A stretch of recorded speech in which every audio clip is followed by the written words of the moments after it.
The Kethra had ruled the galactic hunting grounds for millennia. Standing nearly 3 meters tall with razor-sharp claws and predatory instincts honed by evolution, they were apex hunters who viewed most species as either prey or competition. Zarthek was no exception. A seasoned hunter whose reputation preceded him across 17 star systems. He had been tracking a wounded Velnari through the dense jungle canopy of Kepler 442b when he heard it. A sound that made his sensitive ears twitch with confusion. It was high-pitched, rhythmic, and completely foreign to anything in his extensive catalog of prey sounds. Abandoning his hunt, Zarthek followed the noise through the undergrowth. What he found defied his understanding of the universe. A small creature, no larger than a Velnari pup, sat beside the wreckage of what appeared to be an escape pod. Its skin was pale pink, almost translucent, and it possessed no visible natural weapons, no claws, fangs, or armor plating. Most bizarrely, water leaked from its optical organs as it produced those strange, rhythmic sounds. Zarthek's predatory instincts should have kicked in immediately.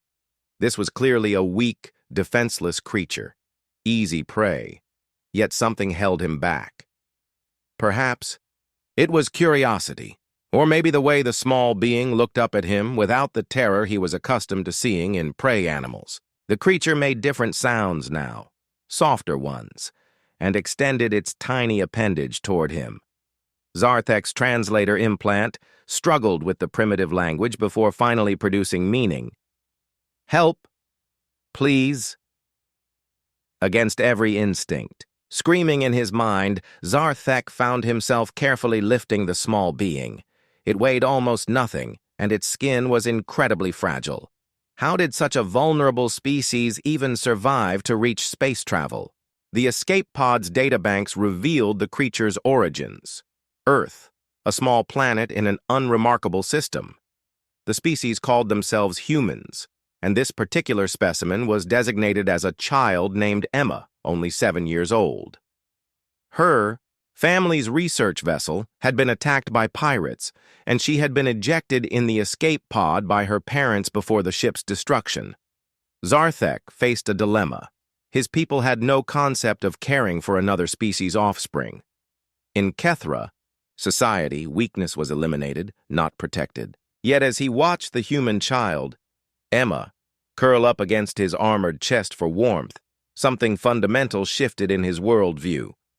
He decided to take her to the nearest space station, Nexus Prime, where surely someone could care for her, properly.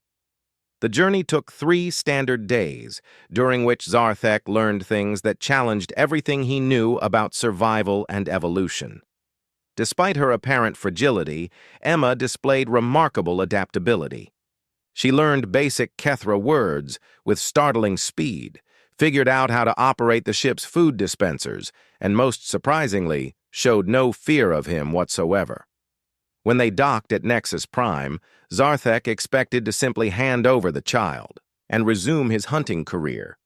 Instead, he found himself staying close as various alien officials processed Emma's situation. She clung to his clawed hand, and he realized with uncomfortable clarity that he had become attached to the small human.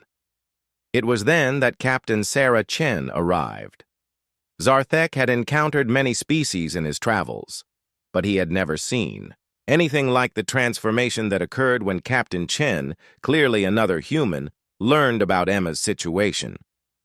The woman's eyes, initially grateful and relieved, hardened into something that made even Zarthek's predatory instincts take notice. "Where are the pirates who killed her family?" Captain Chen asked, her voice carrying an undertone that Zarthek recognized as barely controlled lethality.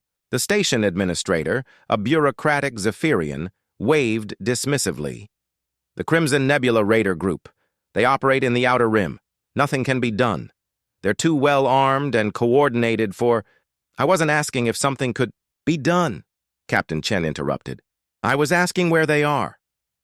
Over the next few hours, Zarthek watched in fascination as more humans arrived. Not officials or authorities, but civilian merchants, explorers, and colonists who had heard about Emma through their communication networks.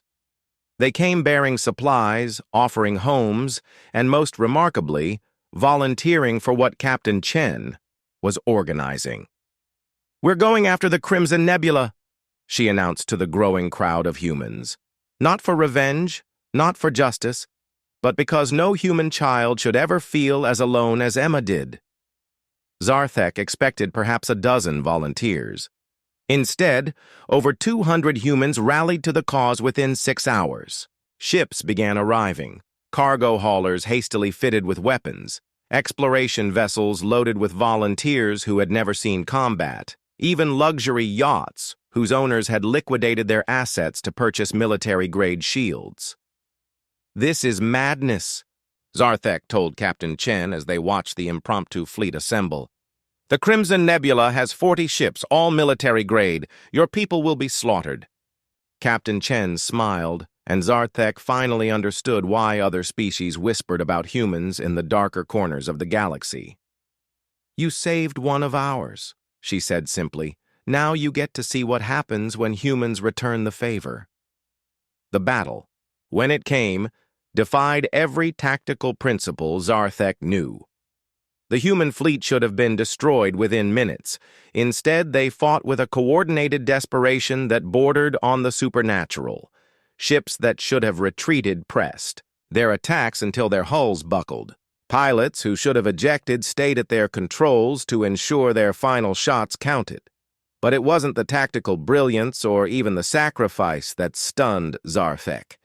It was the moment when the Crimson Nebula's flagship began broadcasting surrender terms, and Captain Chen's response echoed across all frequencies. "Surrender is not accepted. You killed a human child's family. Today you learn why humans guard their own." When the last pirate ship went dark, Zarthek finally understood what he had witnessed. Humans weren't just another species struggling to survive in a hostile galaxy.